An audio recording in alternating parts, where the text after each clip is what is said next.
Hello बच्चों, नमस्कार, good morning. क्या हाल है सभी के? उम्मीद करता हूँ बहुत अच्छे होंगे। और बच्चे, आज हम लास्ट क्लास यानी कि 10 का दम नंबर सिस्टम में। देखो, 10 क्लास तो नॉर्मली लगती ही हैं भाई, है ना। और चूंकि हम बहुत डिटेल में चीज़ें कर रहे हैं तो 10 क्लास तो फिर नॉर्मली होती भी हैं, है ना। नहीं तो अगर मान लो कोई क्रैश कोर्स वगैरह हम कर रहे होते या टारगेट कोर्स हम कर रहे होते कि भाई 2 महीने में ख़त्म करना है, 1.5 महीने में ख़त्म करना है, तो फिर कहीं ना कहीं हम इसको 5 क्लास या 6 क्लास में एंड कर रहे होते। अब चूंकि तो लंबे समय के लिए तैयारी कर रहे हैं अभी, तो हमारे एग्ज़ाम में काफ़ी समय है। तो हमें चीज़ें डिटेल में करने में कोई प्रॉब्लम भी नहीं है। बस ध्यान क्या रहना चाहिए, चीज़ें हमारे एग्ज़ाम के रेलेवेंट होनी चाहिए। अब रेलेवेंसी से ऊपर अगर हम जाएंगे, एग्ज़ाम के लेवल से ऊपर हम जाएंगे, तो उसको भी पढ़ने में कोई फ़ायदा नहीं है कि हम यूपी कांस्टेबल एग्ज़ाम की तैयारी कर रहे हैं। और पिछला 2024 का जो एग्ज़ाम आपका यूपी कांस्टेबल का हुआ, उसमें चीज़ें नंबर सिस्टम की बड़ी भारी बेइज्जती हुई। एग्जामिनर ने भाव ही नहीं दिया इस चैप्टर को, कुछ ध्यान ही नहीं दिया इधर। भूला भटका एक आध सवाल डिविजिबिलिटी रूल से बन गया तो बन गया किसी एक आधी शिफ्ट में, नहीं तो उन्होंने इसको मतलब ज़्यादा भाव ही नहीं दिया चैप्टर को। लेकिन इसका मतलब ये नहीं है कि हम इसको पढ़े ना, या फिर इसको इग्नोर कर दें, या फिर इसको कम क्लास में समेट दें, ऐसा कतई भी नहीं है। हो सकता है कि आने वाले एग्जाम में कोई एग्जामिनर ऐसा आ जाए जो नंबर सिस्टम से बड़ा प्यार करता हो और क्वेश्चन रख दे। हल्के में कुछ नहीं लेना है हमें, ओके। तो आज इस चैप्टर को एंड कर देंगे। ज़्यादा सवाल इसमें बचे नहीं है। हमने रिमाइंडर के क्वेश्चंस कॉन्सेप्ट मैंने आपको बता दिए थे। +1 -1 वाला कॉन्सेप्ट भी आपको मैंने बताया, पावर्स वाला भी मैंने बताया। पावर्स में केवल हमें +1 वाला ही कॉन्सेप्ट पढ़ना है। और फिर हम आगे बढ़ते हैं अपनी चीज़ों को लेकर। कल हम अपना नया चैप्टर शुरू करेंगे बच्चे, और उस नए चैप्टर में हम क्या करेंगे पता चलेगा, सिंप्लीफिकेशन कर लेंगे, ओके। कह रहा है, जब 5 की पावर 501 को 126 से भाग दिया जाता है तो शेषफल के रूप में क्या प्राप्त होता है, जरा बताइए। What is the reminder? भाई देखो, सवाल है हमारे पास 5 की पावर 501 किससे भाग देना है? 126 से। अब सुनना, मैंने कहा 5 की कोई ऐसी पावर बताओ जो 126 के नजदीक हो। 5 की ऐसी कोई पावर बताओ जो 126 के नजदीक हो। आपने तुरंत तपाक से बोला, सर 5 की पावर 3 होता है 125। क्या होता है 5 की पावर 3? यानी कि हमें यहां 5 की पावर 3 बनानी है। आप क्या करो, इस 501 को 3 से भाग दे दो। 501 को क्या करना है? 3 से भाग देना है। तो 3 एकम 3, 2 3 छिंग 18, 3 सत्ते 21, पूरा 167 बार गया है, कोई रिमाइंडर नहीं है, तो यहां 167 लिख दो। जितनी बार वो गया है उतनी आप पावर की पावर लिख दो, और बटा 126। अब सवाल हमारे पास क्या बन गया? 125, उसकी पावर 167 बटा 126। अब आप थोड़ी देर के लिए भाग जो पावर है उसको भूल जाओ, और देखो 126 एकम 126, रिमाइंडर आया -1। रिमाइंडर कितना? -1। तो ये आ गया -1 की पावर 167। अब चूंकि 167 एक विषम नंबर है, एक ऑड नंबर है, तो बच्चे क्या मैं ये कह सकता हूं कि बाहर -1 निकल के आएगा? और रिमाइंडर तो माइनस में होता ही नहीं है। रिमाइंडर तो माइनस में होता ही नहीं है। तो असली जो रिमाइंडर हमारा आएगा वो क्या आएगा? 126 जो हमारा डिवाइजर है उसमें से ये रिमाइंडर माइनस कर दो, 125 आएगा।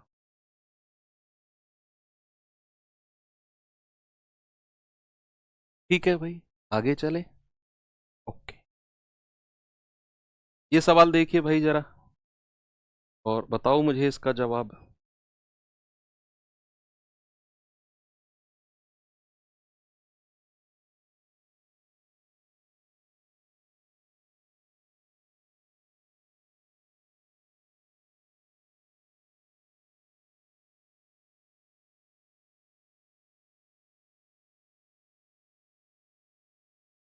सवाल है, 985 की पावर 133 को 29 से भाग देने पर क्या रिमाइंडर मिले?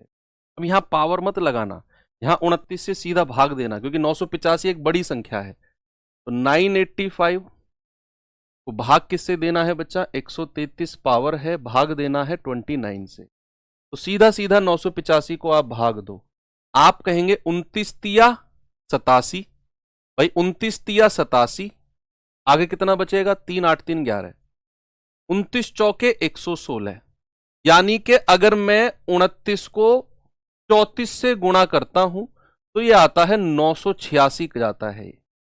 यानी कि एक संख्या ऊपर चला जाता है। भाई ये 985 है, लेकिन 29 को 34 से गुणा करोगे तो एक संख्या ऊपर चला जाएगा, यानी कि रिमाइंडर आएगा -1। कितना रिमाइंडर आएगा बच्चा, रिमाइंडर आएगा -1। अब आप कहोगे सर -1 की पावर कितनी है, 133 है। सर -1 की पावर 133 तो एक ऑड नंबर है, एक विषम संख्या है, तो बाहर -1 निकल के आएगा।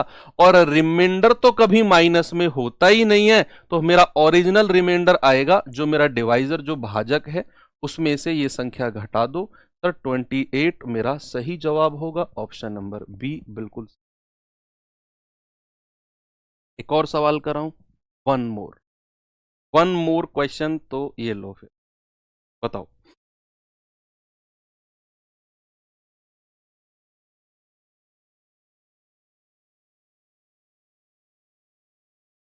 बताओ भाई।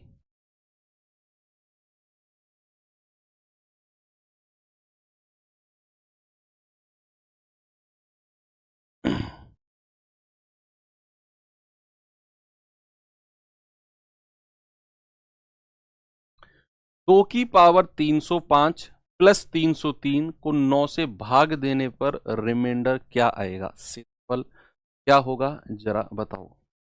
भाई 2 की पावर कितना है बच्चा, 305 प्लस ये है हमारा 300 बटा किससे भाग देना है, 9 से। आप अलग अलग भाग दो, इसको अलग भाग दो, इसको अलग, दोनों को अलग अलग डिवाइड करो और अलग अलग रिमाइंडर बताओ आप मुझे। तो दोनों को अलग अलग भाग देते हैं, तो ये हमारे पास क्वेश्चन बनता है 2 की पावर 305 बटा 9 प्लस 303 बटा 9। देखो ये रिमाइंडर तो आप बड़ी आसानी से निकाल लोगे, 303 को आप 9 से भाग दोगे तो रिमाइंडर बहुत इजीली आप बता दोगे। लेकिन असली फाइट आपको यहां करनी है। तो 2 की पावर जो 9 के नजदीक हो, सर 2 की पावर 3 होता है ना भाई, 2 दूनी 4 दूनी 8 होता है। तो आप क्या करो, 305 को आप क्या करो बच्चा, 305 को आप क्या करो, 3 से भाग दो। तो 3 एकम 3 0, 3 एकम 3, 101 बार गया है, लेकिन रिमाइंडर बच गया 2, है ना भाई। 3 एकम 3 0, 3 एकम 3, रिमाइंडर बच गया 2। अब जो रिमाइंडर बचा है उसे आप 2 की पावर अलग से लगा दो, 2 की पावर 2 अलग से लगा दो बटा 9 प्लस यहां रिमाइंडर कितना बचेगा, 9 तिया 27, 9 तिया 27, 3 9 तिया 27, 3 और 3 6, रिमाइंडर कितना बच गया 6। तो ये 6 लिख दो केवल, यहां पर जो रिमाइंडर है केवल वही लिखो। अब ये हो गया 2 दूनी 4 दूनी 8, उसकी पावर 101 गुणा 2 की पावर 2 4 बटा 9। तो 9 एकम 9, रिमाइंडर -1, तो ये आ गया -1 की पावर 101 गुणा 4। और -1 की पावर एक ऑड नंबर है तो बाहर -1 ही आएगा, तो ये आ गया -4। लेकिन बच्चे रिमाइंडर तो माइनस में होता ही नहीं है, तो असली रिमाइंडर कितना होगा, 9 - 4 यानी कि 5।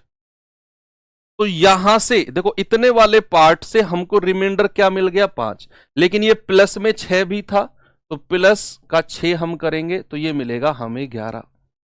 कितना मिलेगा, 11। मैं फिर से आपको लेकर आता हूं, सुनो, फिर ऊपर से फिर वापस लेकर आऊंगा।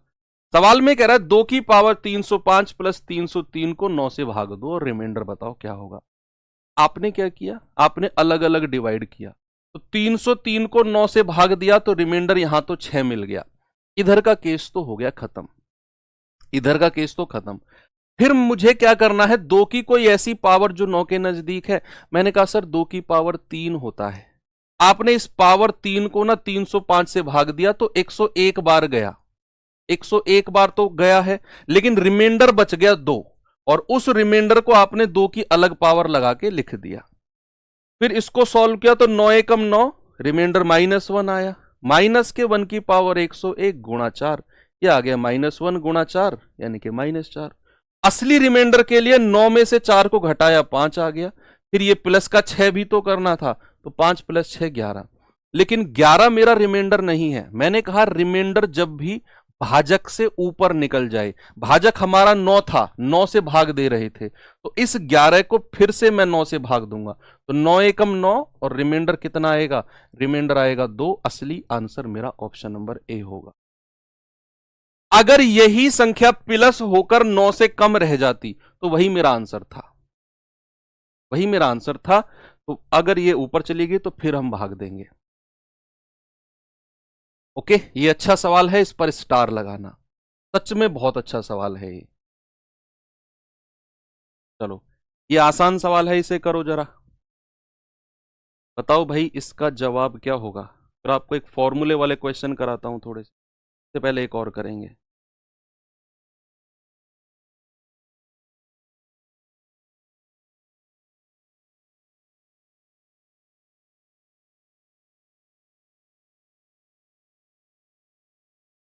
जल्दी से बताओ इस सवाल का जवाब।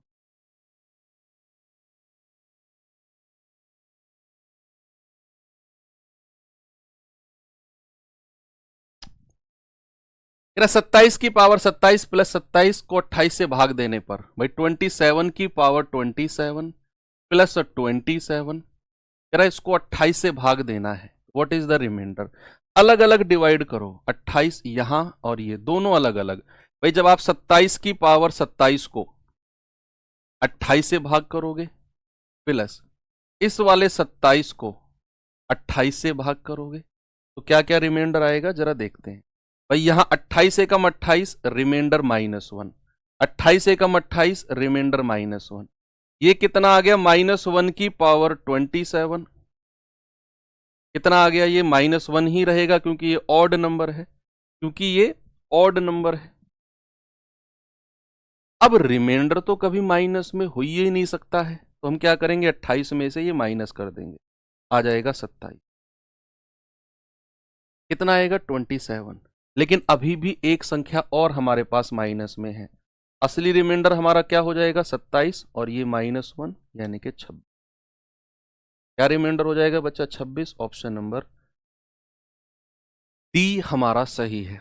देखो 27 तो हमारा इधर वाले पार्ट से आया था, लेकिन ये जब हम 28 एकम 28 -1 रिमाइंडर है, इसको कहां ले जाओगे, इसको भी तो आप इस वाले 27 में से माइनस करोगे, 26 आएगा और वही रिमाइंडर है। क्योंकि ये 28 से छोटा है तो यही रिमाइंडर हो जाएगा। मान लो यही संख्या जुड़ के या घट के 28 से बड़ी होती, एक बार फिर मैं 28 से भाग देता।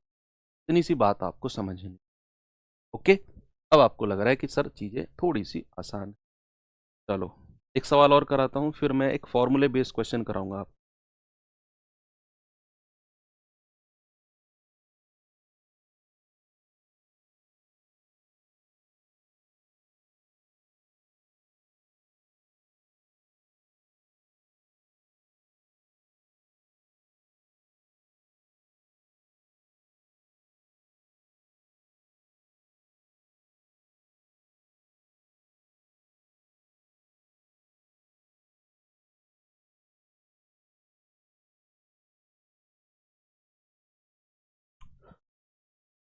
बताओ भाई,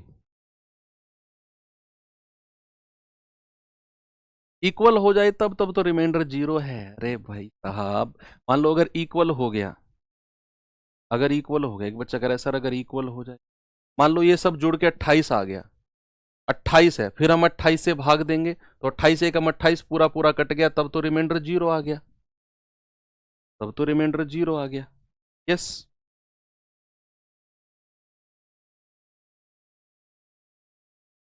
बताओ जवाब।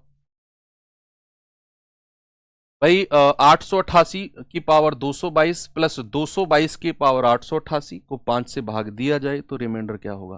पहले तो यहां रिमाइंडर बताओ। भाई 5 एकम 5, 3, 5 सत्ते 35, 3, 5 सत्ते 35, आ गया 3, और 3 की पावर 222 है। मैंने क्या किया, मैंने बच्चा 888 को ही भाग दिया, 5 से तो 3 मुझे मिल गया। यहां मैं भाग दूंगा तो 5 के 20, 2 5 के 20, रिमाइंडर आएगा 2, उसकी पावर 888 डिवाइड बाई 5। क्या करो, अलग अलग डिवाइड करो, इसको अलग इसको अलग। सवाल थोड़ा बड़ा जाएगा बच्चे। इस सवाल को करके ये मत सोचना सर एग्जाम में आ गया तो कैसे करेंगे, वहां आ गया तो कैसे करेंगे। ये एग्जाम पर्पस से नहीं, आपकी प्रैक्टिस, आपके कॉन्सेप्ट पर्पस से सवाल है। थोड़ा बड़ा जाए तो घबराना मत, ठीक है। क्योंकि 3 की पावर 222 को 5 से भाग अलग देना है, 2 की पावर 888 को भाग 5 से अलग देना है, फिर रिमाइंडर को जोड़ना है। थोड़ा सा सवाल में कैलकुलेशन है। तो पहले मैं क्या करता हूं, 3 की पावर 222 को 5 से भाग देता हूं। तो 3 की ऐसी कोई पावर जो 5 के नजदीक हो, तो आप कहेंगे सर 3 की पावर 2 होता है, तो 3 की पावर 2 हम यहां लिखेंगे, और फिर ये जो पावर 222 है इसको हम 2 से भाग दे देंगे। पूरा 111 बार कट जाएगा, तो यहां 111 और बटा 5, तो कितना आ गया, 9 की पावर 111 बटा 5। तो 5 दूनी 10, रिमाइंडर -1 आ गया। अब रिमाइंडर -1 की पावर 111 है, जो कि एक विषम संख्या ऑड नंबर है, तो बाहर -1 ही आएगा। अब रिमाइंडर तो माइनस में हो ही नहीं सकता, तो 5 में से 1 घटा दो, असली रिमाइंडर हमारा 4 आ गया, वो भी इधर से।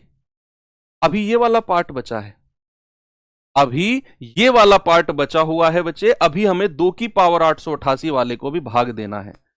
2 की पावर 888 को हमें अभी 5 से भाग देना है।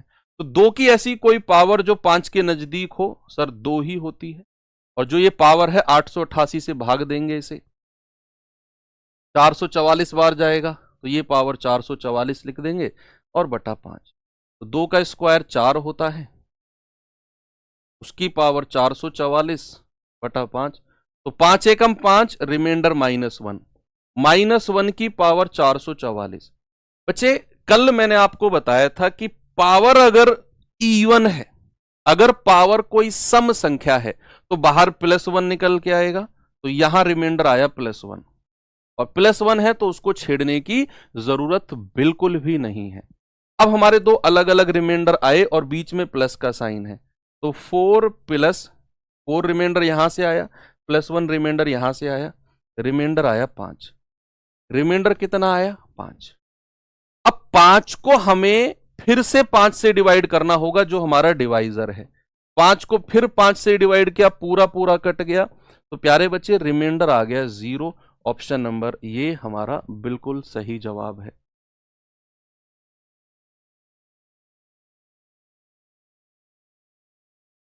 ठीक है, कोई दिक्कत किसी को नहीं है।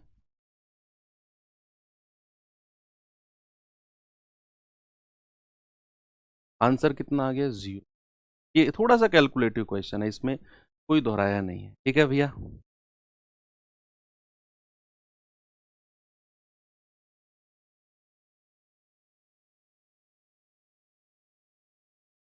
चले आगे। चलो, अब कुछ फॉर्मूले बेस वाली चीजें आपको मैं बताता हूं। कुछ फॉर्मूले बेस वाली चीज क्या होता है, आपको अगर a की पावर n प्लस b की पावर n वाला फॉर्मेट कहीं दिया हुआ है, a की पावर n प्लस b की पावर n वाला फॉर्मेट अगर कहीं पर आपको दिया हुआ है, तो उस केस में ये वाला जो पार्ट होगा ये हमेशा विभाजित होगा।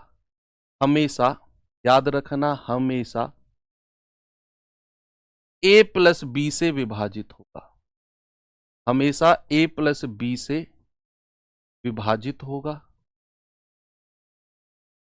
विभाजित हो, always divisible by a plus b. अगर, अगर, बस याद रखना है, अगर या जब, ऐसे लिखो, जब n बराबर कोई विषम संख्या है, n बराबर कोई विषम संख्या है, ये कंडीशन अगर कहीं पर है, ये क्वेश्चन डायरेक्ट बनता है। याद रखना बच्चा, ये सवाल डायरेक्ट बनेगा कि आपको बोलेगा a की पावर n प्लस b की पावर n, यहां भी पावर n, यहां भी सेम पावर n। ये याद रखना, हमेशा a प्लस बी से विभाजित होगा। बस कंडीशन क्या है कि n हमारी कोई विषम संख्या, कोई ऑड नंबर होना चाहिए। इसका फॉर एग्जाम्पल अगर मैं आपसे पूछूं कि 15 की पावर 27 प्लस 29 की पावर 27, ये किससे डिविजिबल होगा? ऑप्शन 4 दे देगा आपको। बताओ ये किससे डिविजिबल होगा? ऑप्शन दूं मैं आपको? ऑप्शन देता हूं, चलो। ऑप्शन ए दे देता हूं आपको 22, ऑप्शन बी दे देता हूं 17, ऑप्शन सी दे देता हूं आपको 10 और ऑप्शन डी दे देता हूं आपको 49। बताइए इन चारों में से ये किससे डिविजिबल होगा? ये एग्जांपल मैंने आपको दिया, मैंने बोला 15 की पावर 27 प्लस 29 की पावर 27, ये किससे विभाजित होगा?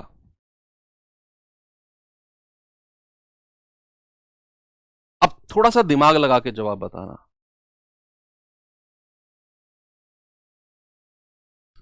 सर ए की पावर 27 प्लस बी की पावर 27, सर यही वाली कंडीशन है। और एन एक विषम संख्या, यस सर एन विषम संख्या है, एक ऑड नंबर है, 27 एक विषम संख्या। तो सर ये किससे डिविजिबल होगा? ए प्लस बी। ए प्लस बी यानी कि 15 प्लस 29 और ये होता है 44। यानी कि ये जो पूरी की पूरी संख्या है ना, ये 44 से डिवाइड होगी। किससे डिवाइड होगी? 44 से। और सुनो, नंबर ऑफ फैक्टर्स, गुणनखंडों की संख्या आपके लिए कोई नई चीज नहीं है, पढ़ी है आपने। अब अगर ये पूरी की पूरी संख्या 44 से विभाजित है और चूंकि मेरा 44 ऑप्शन में नहीं है, तो 44 का कोई फैक्टर, 44 का कोई गुणनखंड ऑप्शन में होगा। भाई इतना क्यों सोच रहे हो? नंबर ऑफ फैक्टर पढ़ाया है कि नहीं? मैंने, तुमने पढ़ा है कि नहीं कि अगर संख्या 44 से डिविजिबल है और 44 ऑप्शन में है ही नहीं, तो 44 का कोई फैक्टर, वो संख्या जो जिसके पहाड़े में, जिसके टेबल में 44 आता हो, तो 44 का फैक्टर 49 थोड़ी है। 49 के पहाड़े में कहीं 44 आएगा? 10 थोड़ी है, 10 के पहाड़े में कहीं 44 आएगा? 17 दूनी 34, 17 ती 51, 17 के पहाड़े में भी 44 नहीं आएगा। 22 दूनी 44, मेरा आंसर 22 हो जाएगा अगर ऑप्शन में 44 है नहीं तो।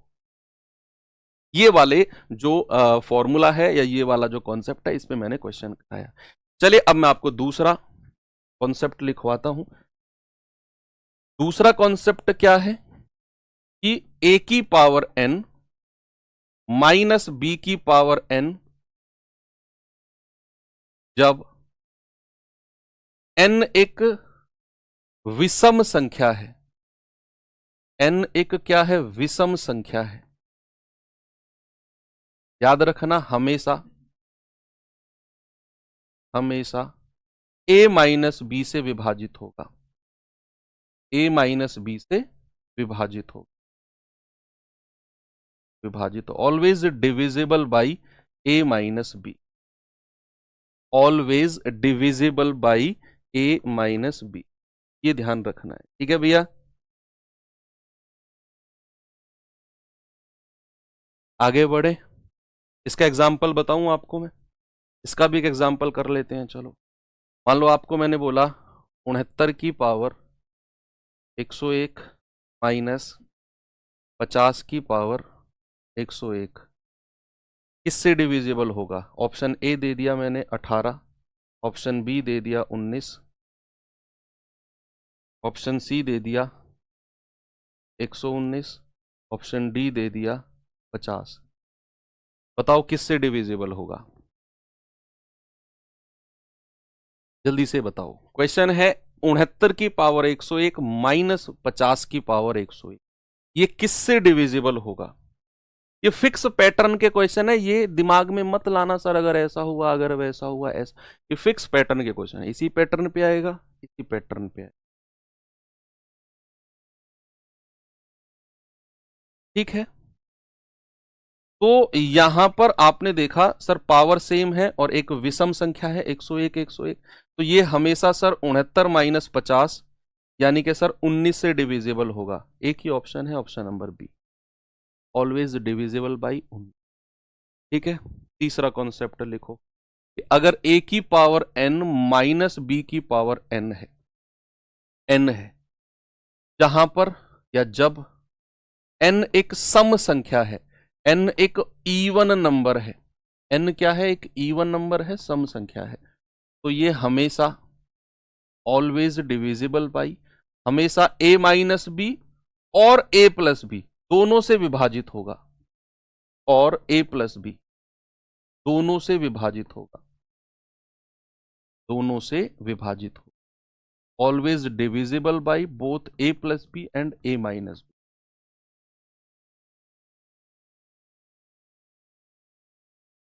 ओके, जैसे फॉर एग्जांपल अगर मैंने कहा 71 की पावर 220 माइनस 11 की पावर 220, बताओ ये किससे डिविजिबल है, बताओ ये किससे डिविजिबल है। ऑप्शन ए दे देता हूं मैं 60, ऑप्शन बी दे देता हूं मैं आपको 82, ऑप्शन सी दे देता हूं 71, ऑप्शन डी दे देता हूं both a and b, option both a and b. बताइए, इसको करिए फिर मैं क्वेश्चन की तरफ आपको लेकर चलता हूं।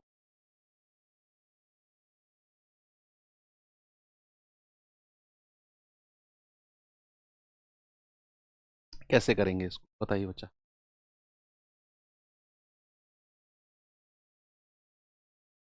भाई यहां पर आपने देखा a की पावर n माइनस बी की पावर n, और जो पावर है वो एक सम संख्या है, एक इवन नंबर है, एक इवन नंबर है। तो भाई ये तो a प्लस बी और a माइनस बी 71 माइनस 11 और 71 प्लस 11 दोनों से डिविजिबल होगा, यानी कि 60 और 82 दोनों से डिविजिबल है, तो उसने बोला ऑप्शन ए और बी बोथ, यानी कि ऑप्शन नंबर डी मेरा सही हो जाए। 60 से भी डिविजिबल है और 82 से भी डिविजिबल। ठीक है भाई, चलो इतनी कहानी आपको कोई। हाँ देखो, इस केस में ए की पावर एन प्लस बी की पावर एन, ए की पावर एन माइनस बी की पावर एन में हमने विषम वाला केस भी पढ़ लिया, और ए की पावर एन माइनस बी की पावर एन में हमने सम, विषम और सम दोनों केस पढ़ लिया। लेकिन इसमें हमने केवल विषम का केस पढ़ा है। इसमें अगर सम का केस आ जाए, ए की पावर एन प्लस बी की पावर एन में कोई सम का केस आ जाए, तो उसका आंसर हम नहीं बता सकते, कैन नॉट बी डिटरमाइन। आपका आंसर क्या होगा, कैन नॉट बी डिटरमाइन। अगर ए की पावर एन प्लस बी की पावर एन हो और एन एक सम संख्या हो, एक इवन नंबर हो, तो हम कैन नॉट डिटरमाइन कि हम किससे डिवाइड होगा नहीं बता सकते। इसलिए मैंने वो केस लिखवाया ही नहीं, और वो केस आएगा भी नहीं आपके एग्जाम में। यही 3 केस बनेंगे अगर बने तो। चलिए, जैसे ये सवाल है, जरा जल्दी से आंसर बताओ इसका मुझे।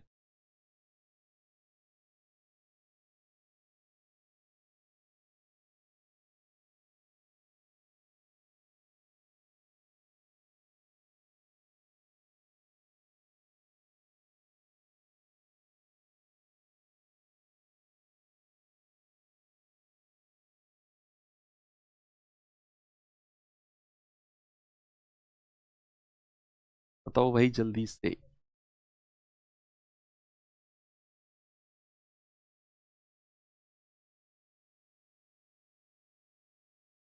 सवाल है a बराबर 24 की पावर 3 प्लस 25 की पावर 3, तो उसको 49 से भाग देने पर क्या रिमाइंडर बचेगा। पहले तो आप मुझे ये बताओ कि 24 की पावर 3 प्लस 25 की पावर 3 किससे डिविजिबल है, किससे डिविजिबल है। आप कहेंगे सर पावर ऑड है, विषम है, बीच में प्लस का साइन है, तो a प्लस बी से डिविजिबल होगा, यानी कि 24 प्लस 25 से 49 से डिविजिबल है। और ये पूरी की पूरी संख्या अगर 49 से डिविजिबल है, और सवाल कह रहा है कि इसको अगर मैं 49 से भाग दूंगा तो रिमाइंडर क्या मिलेगा। सर रिमाइंडर तो हमेशा 0 मिलेगा हमें। भाई एक बात बताओ, ये संख्या हमारी किससे डिविजिबल है, हमने पता किया सर 49 से विभाजित है, और सवाल वही कह रहा है कि 49 से भाग देने पर क्या रिमाइंडर आएगा। अरे भाई 0 आएगा, 49 से भाग दोगे, ये संख्या 49 से डिविजिबल है, तो 0 0 रिमाइंडर आएगा। ठीक है, एक और सवाल दूं, मतलब सवाल ऐसे हैं जिनको बच्चे एग्जाम में छोड़कर आते हैं। यस, उनको समझ में नहीं आता कि इनको करे कैसे। इनमें तो कोई ट्रिक ही नहीं लग रहा, इनमें तो कोई चीजें ही नहीं लग रही, लेकिन बहुत आसान होते हैं, कॉन्सेप्ट बेस होते हैं। ये सवाल देखिए जरा।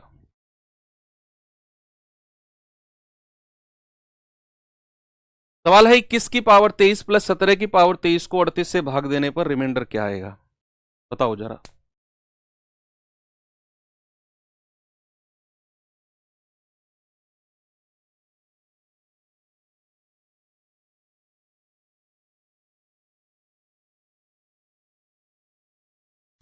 सवाल है 21 की पावर 23 प्लस 17 की पावर 23 को 38 से भाग देने पर रिमाइंडर क्या होगा। आप कहेंगे सर a की पावर n प्लस b की पावर n, और n हमारी ऑड नंबर है, एक विषम संख्या है, तो ये संख्या हमेशा a प्लस बी से डिविजिबल होगी, यानी कि 38 से डिविजिबल होगी। और कह रहा है 38 से भाग देने पर रिमाइंडर, अरे भाई जीरो आएगा, 38 से भाग देंगे तो जीरो ही आएगा, है कि नहीं। तो रिमाइंडर क्या होगा, रिमाइंडर जीरो होगा। प्योर कॉन्सेप्ट बेस्ड चीज के बाद तो ये सवाल है हमने करा ही दिया। अब मैं आपको आगे थोड़ा सा कॉन्सेप्ट की तरफ लेकर चलता हूँ। चलो कॉन्सेप्ट के बेस ऊपर चलते हैं। वही कॉन्सेप्ट है जो आप जानते हो और मैंने आपको लिखवाया भी है कि भाई अगर मैं यहां पर मान लो मैं 15 को भाग देता हूं किससे, सपोज मैंने 7 से भाग दिया, तो 7 दूनी 14, जितनी बार ये गया है उसको यहां लिखेंगे, और 7 दूनी 14 यहां लिखेंगे। 15 में से 14 गया, कितना आया, एक। तो जिन्हीं नीचे होता है इसको क्या बोलते हैं, तो यहां कितनी बार ये गया है उसको यहां लिखते हैं, और ये इनका एक्सप्लेनेशन मैंने दिया है ना। इस वाले पार्ट को क्या बोलते हैं, रिमाइंडर, यानी कि शेषफल। इंग्लिश वाले बच्चे रिमाइंडर लिखेंगे या शॉर्ट में आर लिख देंगे। इस वाले पार्ट को क्या कहते हैं, भागफल, यानी कि कोशेंट। इंग्लिश वाले बच्चे क्यू शॉर्ट फॉर्म में लिख देंगे, कोशेंट यानी कि क्यू। अब 7 को क्या बोलते हैं, भाजक। क्या बोलते हैं, भाजक या डिवाइजर। क्या बोलते हैं, डिवाइजर यानी कि डी, यहां लिख देंगे।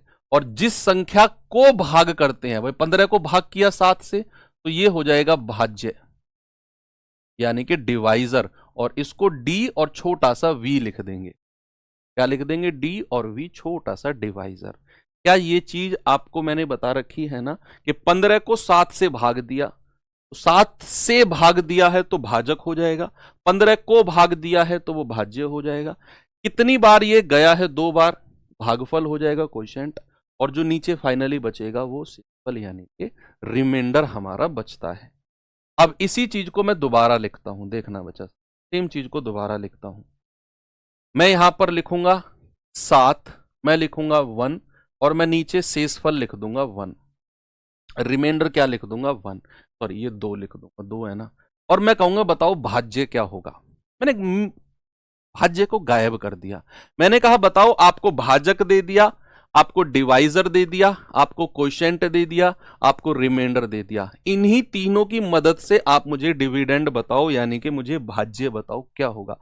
क्या आप इन्हीं 3 डिविडेंड की वजह हेल्प से मुझे भाज्य पता करके बता सकते हो। आप पता है क्या करो, आप इस 7 की गुणा 2 में करो। भाई 7 की गुणा 2 में करी, और जो भी आएगा उसमें आप ये वाला पार्ट प्लस कर दो, आपको भाज्य मिल जाए। क्या करो आप 7 की गुणा 2 में करोगे, कितना आएगा, 14। और उसमें क्या करोगे, ये वाला पार्ट प्लस कर दोगे, क्या आपको 15 यानी कि भाज्य मिल गया, जो मैंने गायब किया था। और ये हमेशा अब एक फॉर्मूला बनेगा कि अगर मुझे भाज्य चाहिए, क्या मुझे, अगर मुझे भाज्य चाहिए, तो मैं भाजक को भागफल से गुणा कर दूंगा। भाजक को भागफल से गुणा करके, और उसमें क्या करूंगा, मैं शेषफल को ऐड कर दूंगा। तो क्या बचा, मैं ये कह सकता हूं कि अगर मुझे डिविडेंड चाहिए, तो डिवाइजर को कोशेंट में मल्टीप्लाई करके उसमें रिमाइंडर ऐड कर देंगे, तो मुझे डिविडेंड मिल जाएगा। और ये फॉर्मूला अब आपने याद रखना है। मैंने एग्जाम्पल की मदद से समझाया ताकि आपको फॉर्मूला याद करने में कोई दिक्कत ना हो। कभी भी कंफ्यूज हो, फॉर्मूला एग्जाम्पल लिखो, याद हो जाए कि अगर मुझे भाज्य चाहिए तो भाजक गुणा भागफल प्लस शेषफल, dividend equals to divisor into quotient plus remainder. ठीक है, इसके ऊपर क्वेश्चन करें। चलो सवाल करते हैं इसके ऊपर, इनको थोड़ा स्किप करेंगे, थोड़ी देर में आएंगे इनके ऊपर।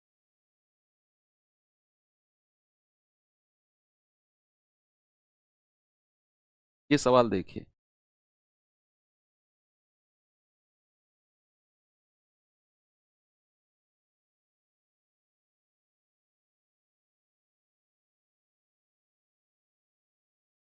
बताओ भाई। सवाल है भाजक भागफल का 24 गुना है और शेषफल का 8 गुना है। अगर भागफल 18 है तो भाज्य क्या होगा? अगर अगर भागफल 18 है तो भाज्य क्या होगा? आपको इसी तरीके से एक चीजें बनानी है ऐसे। अब मेरी बात सुनना, ऐसे सवालों में एग्जैक्ट वैल्यू, ऐसे सवालों में एग्जैक्ट वैल्यू जिसकी दी होगी उसको लिखो पहले। एक तो रिलेशन दिया होगा कि वो उसका उतने गुना, वो उसका उतने गुना। एक किसी की एग्जैक्ट वैल्यू भी आपको देगा, चाहे भाज्य की दे, चाहे आपको भाजक की दे, चाहे भागफल की दे, चाहे आपको शेषफल, किसी एक की एग्जैक्ट वैल्यू वो जरूर रखेगा। और यहां हमें भागफल की एग्जैक्ट वैल्यू यानी कि 18 हमको दे दी, तो हम यहां लिख देंगे। लिख दिया हमने। अब हमसे उसने बोला है कि जो भाजक है वो भागफल का 24 गुना है, और भागफल की तो एग्जैक्ट वैल्यू हमें दे दी, तो हमारा भाजक इसका 24 गुना है, यानी कि 24 गुणा 18 हो जाएगा। कितना हो जाएगा? 18 चौके 72, 7 18 दूनी 36 और 7 43। भाई हमारा भाजक 432 हमें मिल गया। जैसा सवाल कहे फिर वैसा ही करते जाओ, बस क्या करना है, जो एग्जैक्ट वैल्यू है वो लिख दो, चाहे वो शेषफल की एग्जैक्ट दे रखी हो, चाहे भागफल की, किसी की भी दे सकता है। वो लिखकर फिर वो कहेगा कि भाजक भागफल का 24 गुना है, तो मैंने यहां लिख दिया। फिर कह रहा है जो भाजक है वो शेषफल का 8 गुना है, शेषफल का यानी कि रिमाइंडर का 8 गुना, ये 432 है। ऐसा सवाल ने बोला है, फिर से देखो कि जो भाजक है वो शेषफल का 8 गुना है, शेषफल का यानी कि रिमाइंडर का 8 गुना अगर मैं कर देता हूं तो मुझे भाजक यानी कि 432 मिलेगा। ये चीज आपको करनी है। सबसे पहले हमने क्या किया, जो एग्जैक्ट वैल्यू भागफल की दी हुई थी लिखी। सवाल ने बोला कि भैया भाजक भागफल का 24 गुना, तो भाजक तो यहां आता है, 24 गुना कर दिया। फिर उसने कहा जो भाजक है वो शेषफल का 8 गुना है, तो शेषफल आर, उसका 8 गुना किया तो 432 आ गया। 8 पंजे 40, 8 चौको 32, रिमाइंडर कितना मिल गया? 54 मिल गया। रिमाइंडर कितना मिल गया बच्चा? 54 मिल गया। बस आपका फॉर्मूला क्या कहता है, अगर हमें भाज्य चाहिए इन दोनों की गुणा प्लस ये वाला कर दो, तो डिविडेंड क्या होगा? 432 गुणा 18 प्लस 54, तो 18 दूनी 36, 18 तिया 54 और 3 57, 18 चौक 72 और 5 77 प्लस 54, 6 और 4 10, 7 5 12 और 1 13, 7 और 1 8, ये आ गया 7830। कितना आ गया? 7830। ऑप्शन नंबर ए हमारा सही है। आगे बढ़े, एक और सवाल देता हूं। ये सवाल देखिए भाई, जल्दी से मुझे इसका जवाब बताओ।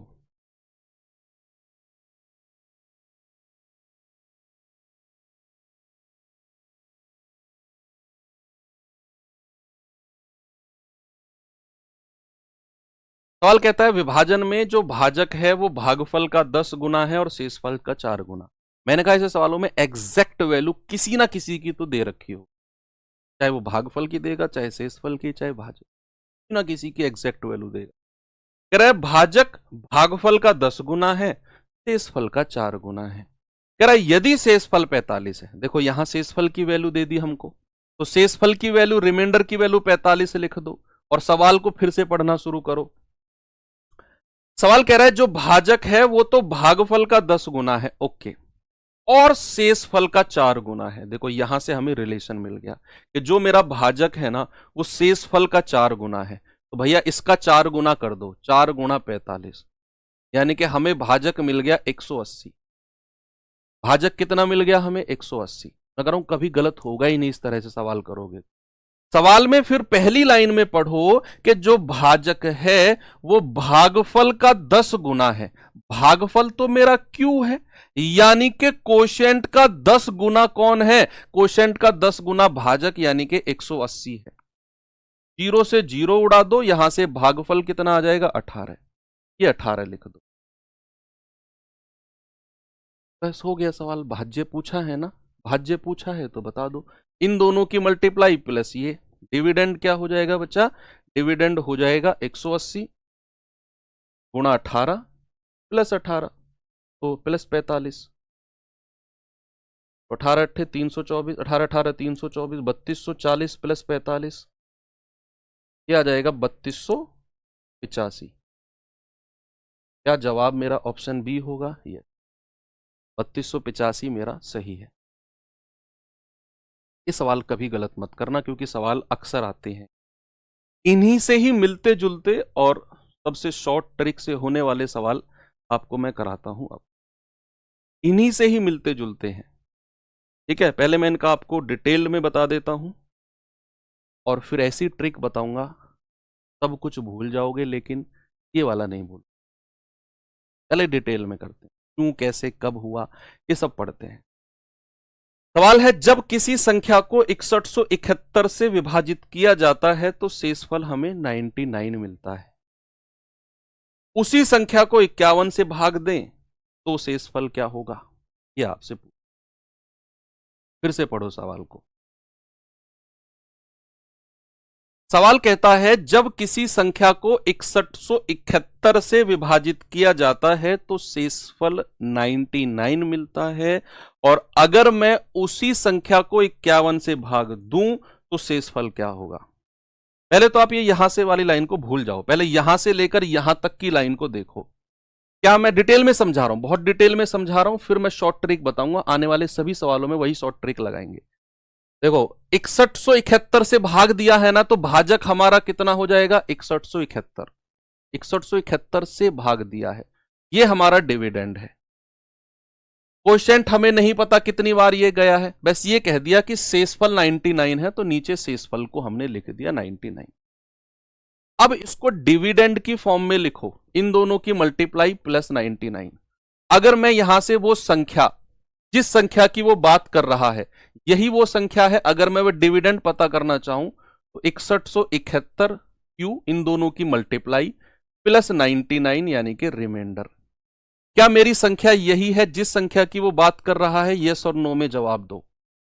क्या जिस संख्या की वो बात कर रहा है बच्चा, क्या इन दोनों की मल्टीप्लाई प्लस 99 मेरी वही संख्या आ गई है? 6171 क्यू प्लस 99 वही संख्या है, सेम। आप कहेंगे हाँ जी सर वही। कह रहा है भाई साहब, इस संख्या को अब 51 से भाग दो और रिमाइंडर बताओ क्या होगा। अगर मैं 6171 क्यू प्लस 99, इसको अगर मैं 51 से भाग देता हूं तो अलग अलग भाग दो, इसको अलग दो, इसको अलग दो।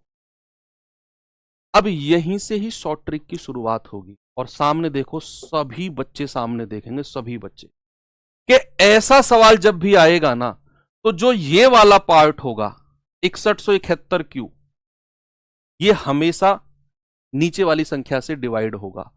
ऑलवेज आपके दिमाग में अगर ये क्वेश्चन आए ना कि सर अगर नहीं होगा तो क्या करेंगे बच्चे, फिर आपका एक ऑप्शन होगा, can not be determine, c and d, ज्ञात नहीं कर सकते। समझो आप मेरी बात को। हमारे पास डिविडेंड क्वोशिएंट अननोन थे, बस उसने बोला कि 6171 से भाग देने पर 99 शेषफल बचा, तो मैंने बोला कि ये वो संख्या है, डिविडेंड भाज्य, 6171 से भाग दिया, भागफल क्यू आया, 99 शेषफल। तो मैंने यहां से वो संख्या लिखी, इन दोनों की मल्टीप्लाई प्लस शेषफल। कह रहा है अब इस संख्या को 51 से भाग दो। मैं अब बोल रहा हूं कि हमेशा इस तरह के सवालों में जो ये वाला पार्ट होगा, ये 51 से हमेशा डिवाइड होगा, और यहां रिमाइंडर हमेशा 0 आएगा। भाई जब ये वाला 6171 51 से विभाजित होगा तो रिमाइंडर तो हमेशा 0 है। इस वाले पार्ट में, केवल इस वाले पार्ट में, बीच में प्लस का साइन है, ये वाला पार्ट हमेशा रिमाइंडर 0 देगा, हमेशा। अगर ये रिमाइंडर 0 नहीं देगा तो एक आंसर होगा, ज्ञात नहीं कर सकते, कैन नॉट बी डिटरमाइन, और वो होगा ही नहीं आंसर। तो सर अगर आपने एक बात बोल दी कि हमेशा डिवाइड होगा, फिर तो सर जो भी रिमाइंडर आएगा वो यहीं से आएगा, क्योंकि ये तो 0 0 0 0 रहेगा। सामने देखो, मैंने आपसे क्या बोला? मैंने बोला ये वाला पार्ट हमेशा रिमाइंडर 0 देगा, फिर जो भी मेरा उत्तर होगा वो यहीं से डिसाइड होगा कि 99/51। तो 51 51 51, 99 में से 51 जाएगा, कितना आएगा? 48 आ जाएगा, यानी कि यहां से ही मेरा रिमाइंडर डिसाइड होगा, 48। 48 में 0 जोड़ेंगे 48 ही आएगा और वही मेरा आंसर है 48। अब मैं आपको इसकी ट्रिक एक लाइन में बताता हूं डायरेक्ट। ये तो मैंने डिटेल में आपको समझाया, अब इसकी ट्रिक सुनना बच्चा। इसकी ट्रिक क्या है? इसकी ट्रिक है जी कि जब भी ऐसा सवाल आए तो पहली कंडीशन में जो रिमाइंडर बचता है, पहली स्थिति में जो रिमाइंडर बचता है उसी को आप संख्या मान लो। पहली कंडीशन में जो रिमाइंडर है उसी को संख्या मान लो। उसने कहा 6171 से भाग देने पर शेषफल 99 है, इसी शेषफल को संख्या मान लो, इसी रिमाइंडर को संख्या मान लो मेरी जो संख्या है वो 99 है। बस यही आपने करना है कि पहली कंडीशन में जो रिमाइंडर आया उसे ही आप नंबर मान लो मेरा नंबर 99 है। कह रहा है बताओ संख्या को 51 से भाग देने पर रिमाइंडर क्या होगा। तो 99 को आप 51 से भाग दो, 51 एकम 51, रिमाइंडर आ जाएगा आपका कितना? रिमाइंडर आ जाएगा 48। भाग दिया तो रिमाइंडर आया 48। ये आंसर, यही करना है। पहली कंडीशन में जो रिमाइंडर है उसी को संख्या मान लो, सवाल में जीवन सरल हो जाएगा आपका। ये सवाल देखो जल्दी से, यूपीएसआई में पूछा गया सवाल है और भर भर के पूछे गए हैं। यूपीएसआई में ये सवाल भर भर के पूछे गए हैं।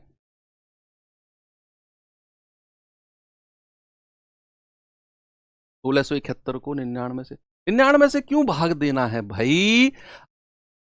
आपकी बुद्धि स्लो चलती है क्या? मैं लिख रहा हूं 51 से भाग देना है 50। आ गया सवाल। 1671 को 99 से भाग क्यों दे रहे हो भाई? 1671 को किसी संख्या से विभाजित, 1671 से किसी संख्या को विभाजित करके 99 शेषफल मिल रहा है। मतलब सवाल भी कुछ बच्चे ऐसे करते जिनका जवाब ही नहीं है कोई, जिनका जवाब ही नहीं है कोई। मतलब तुम सवाल ऐसे करते हो, मान लो अगर मैं तुमसे ये कहने लगूं ना कि पृथ्वी के 3 कोनों पे अगर मैं एक गिलास रख दूं तो चौथे कोने पे क्या रखा जाएगा? 3 कोने पे अगर मैंने गिलास रख दिया, चौथे कोने पे क्या रखा जाएगा? मतलब ये ऐसा सवाल है जिसका कोई जवाब ही नहीं है, मतलब ये कोई सवाल ही नहीं है। पहली बात तो पृथ्वी का कोई कोना ही नहीं होता, तो उस पे गिलास कैसे रख दोगे 3 कोनों पे तुम? तो ये वो सवाल है जिनमें जवाब देने वाला ये कहेगा यार इसको मैं जवाब क्या दूं, इसका तो सवाल ही गलत है। तो ऐसा सवाल आप करते हो कि 1671 को, पहले बात तो 1671 कोई संख्या ही नहीं है यहाँ पे, उसको फिर 99 से आप भाग दे रहे हो, क्यों दे रहे हो भाई? कोई बात नहीं, ऐसे चलता है। सवाल कह रहा है एक संख्या को 6519 से भाग देने पर 97 शेषफल बचता है, उसी संख्या को 53 से भाग दें तो शेषफल क्या होगा? तो आप क्या करो, जो पहली कंडीशन में रिमाइंडर है ना उसे ही संख्या मान लो। तो 6519 से भाग देने पर शेषफल बचा 97। आप मान लो कि संख्या मेरी 97 ही है, संख्या क्या है मेरी 97 है। अब कह रहा है इसे 53 से भाग दो, तो बच्चा 97 को जब मैं 53 से भाग दूंगा तो 53 एकम 53, रिमाइंडर कितना आएगा? 7 में से 3 गया 4, 9 में से 5 गया 4, रिमाइंडर आ जाएगा 44। Option number D. कितना आएगा? रिमाइंडर आएगा 44। एक और सवाल दूं, जल्दी से आंसर बताना। ये सवाल बताओ जल्दी से बच्चा, इसका जवाब क्या होगा?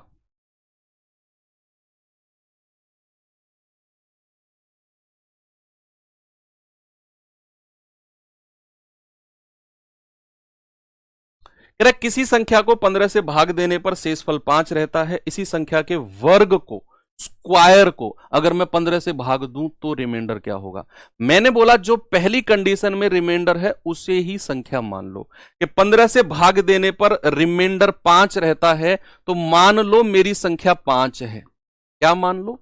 मान लो संख्या क्या है? 5 है। सवाल कहता है कि इसके वर्ग को, यानी कि संख्या का वर्ग करना है। बच्चा अगर मैं इसका वर्ग यानी कि स्क्वायर करता हूं तो 5 का स्क्वायर कितना हो जाएगा? 25 हो जाएगा। तो 25 को आप फिर 15 से भाग दो, तो 25 को अगर मैं 15 से भाग देता हूं तो 15 एकम 15, हासिल का कितना बचा या रिमाइंडर कितना बचा? 10। 15 एकम 15, रिमाइंडर 10। Option number A. ठीक है, एक और सवाल दूं, जल्दी स्पीड से करने वाले सवाल हैं। जल्दी से आंसर बताओ। देखो ये भी यूपीएसआई का सवाल है।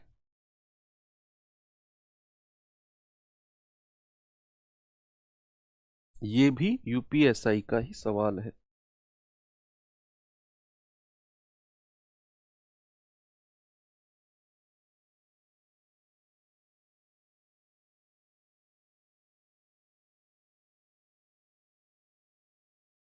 कह रहा है जब एक धनात्मक संख्या n को 12 से भाग दिया जाए तो शेषफल 4 रहता है। कह रहा है जब 8n को उसी संख्या से विभाजित किया जाए, यानी कि 12 से ही भाग किया जाए, तो शेषफल क्या होगा। पहले तो क्या करना है, जो पहली कंडीशन में रिमाइंडर है उसे ही संख्या मान लो कि संख्या मेरी n है इस बार, तो n बराबर क्या हो जाएगा, रिमाइंडर क्या बच रहा है 4, तो n बराबर मैंने 4 कर दिया। अगर 8n को उसी संख्या से भाग दिया जाए, किससे, 12 से, तो 8n कितना हो जाएगा बच्चा, 8 गुणा 4 विल बी 32। कह रहा है 32 को अगर मैं उसी संख्या, यानी कि जिससे वो पहले भाग दे रहा है, n को 12 से भाग दे रहा है ना, तो 12 दूनी 24, रिमाइंडर आएगा 6 और 2 8। कितना आ गया, ऑप्शन नंबर डी हो गया जी। आगे बढ़ू, एक और सवाल दूं ऐसा ही, चलो और सवाल दे देता हूं, ये और कर लो भाई।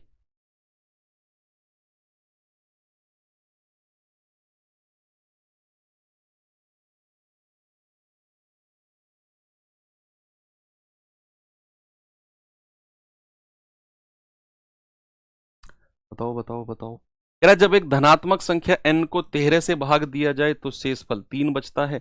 7n को 13 से भाग दिया जाए तो क्या शेषफल बचे। भाई संख्या n है तो n बराबर क्या हो जाएगा, जो पहली कंडीशन में रिमाइंडर बच रहा है, n को 13 से भाग दिया तो शेषफल 3 है, n बराबर क्या हो जाएगा, 3 हो जाएगा, शेषफल वही है भाई। तो कह रहा है 7n को, 7n कितना हो जाएगा, 7 गुणा 3 विल बी 21। कह रहा है इसको 13 से भाग दो, तो 13 एकम 13, रिमाइंडर कितना आ गया, 7 और 1 8, 8 आ गया, ऑप्शन नंबर। करोगे कभी गलत ऐसे सवाल को, जीवन में नहीं करोगे, पेन ही नहीं उठाओगे तुम, पेन उठाने की जरूरत नहीं है भाई ऐसे सवालों में तो। यस, फैक्टोरियल वाला सवाल और देख लो, फैक्टोरियल में तो आपको कोई प्रॉब्लम ही नहीं है।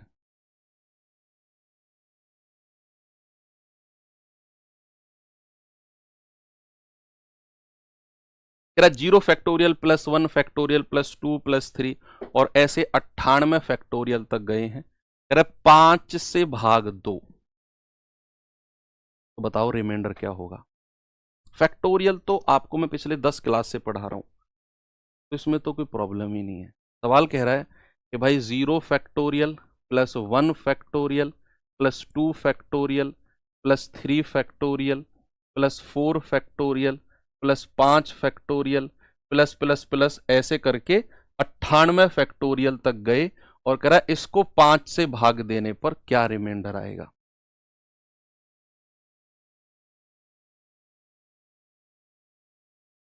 बताओ भाई, 0 फैक्टोरियल क्या होता है, 0 फैक्टोरियल तो 0 होता है।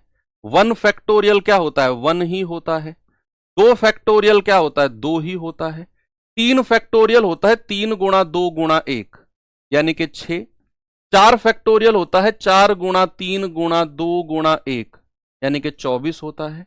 5 फैक्टोरियल 120 होता है, और ये चीजें आगे बढ़ती जाएंगी 98 फैक्टोरियल।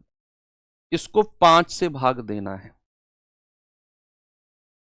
क्या मैंने आपको एक चीज बताई थी फैक्टोरियल में, कि अगर फैक्टोरियल में 5 फैक्टोरियल के अंत में 0 है, तो 5 फैक्टोरियल 6 फैक्टोरियल 7 8 9 10 अनंत फैक्टोरियल तक हर संख्या के लास्ट में 0 रहेगा। क्या मैंने ये बात बताई थी आपको कि 5 फैक्टोरियल से अगर लास्ट में यूनिट डिजिट जब पढ़ रहे थे कि 5 फैक्टोरियल के लास्ट में अगर 0 आ गया तो भाई फिर आगे सभी फैक्टोरियल के लास्ट में 0 रहेगा। Yes, okay. अब रिमाइंडर देख लो, यहां तो 0 ही रिमाइंडर रहेगा भाई, 5 से छोटी संख्या है, रिमाइंडर 1 रहेगा। ये 2 भी 5 से छोटी संख्या है तो यहां भी रिमाइंडर 2 ही रहेगा। ये 6 5 से बड़ी संख्या है ना, तो 5 एकम 5, रिमाइंडर कितना +1। ये 24 बड़ी है, 5 चौके 20, रिमाइंडर कितना प्लस का 4, ये 120 है, 5 से डिवाइड करेंगे रिमाइंडर 0 आएगा। और अगर रिमाइंडर 120 पे 0 आया तो आगे आने वाली सभी संख्याओं पर रिमाइंडर 0 0 0 0 आता चला जाएगा। सभी संख्याओं पर रिमाइंडर 0 0 आता चला जाएगा अगर एक बार 5 फैक्टोरियल पर 0 आ गया तो। बस हमें आगे कैलकुलेट ही नहीं करना, हमें तो इनको जोड़ना है, सबको ऐड करना है, बीच में प्लस के साइन है, 0 को तो कंसीडर ही मत करो। 1 + 2 + 1 + 4, 4 और 1 5, 2 7 और 1 8, कितना आ गया 8, क्योंकि आगे तो सब रिमाइंडर 0 है। अब इस 8 को फिर 5 से डिवाइड करोगे क्योंकि 5 से बड़ी संख्या हो गई है। 8 को किससे 5 से, 5 एकम 5, रिमाइंडर कितना आया, रिमाइंडर आया 3। ऑप्शन नंबर सी मेरा बिल्कुल सही। ओके, तो फैक्टोरियल वाले सवालों के रिमाइंडर भी आप आराम से कर सकते। ठीक है बच्चा, चलो एंड करते हैं चीजों को यहीं पर। आपका पूरा नंबर सिस्टम खत्म हो गया है। अच्छा, 50 क्वेश्चन की मैं आपको क्विज ऑनलाइन आपके इसी बैच के अंदर दे चुका हूं। जिन लोगों ने अटेम्प्ट करी है वेल एंड गुड, जिन्होंने नहीं की है वो करें। जिन्होंने अटेम्प्ट कर ली है, जो क्वेश्चन आपसे नहीं हुए हैं उन्हें एक कॉपी में नोट कर लेना। एक कॉपी अलग से बना लो, एक कॉपी अलग से बना लो, जो क्वेश्चन नहीं हुए हैं उन्हें नोट कर लो या बुक मार्क कर लो। ठीक है, तो और अब नंबर सिस्टम खत्म, इसका रिवीजन करना। कल हम एक अपना नया चैप्टर शुरू करेंगे जिसका नाम होगा बच्चा सिंप्लीफिकेशन, यानी कि सरलीकरण। ओके, कल इसी टाइम। Thank you.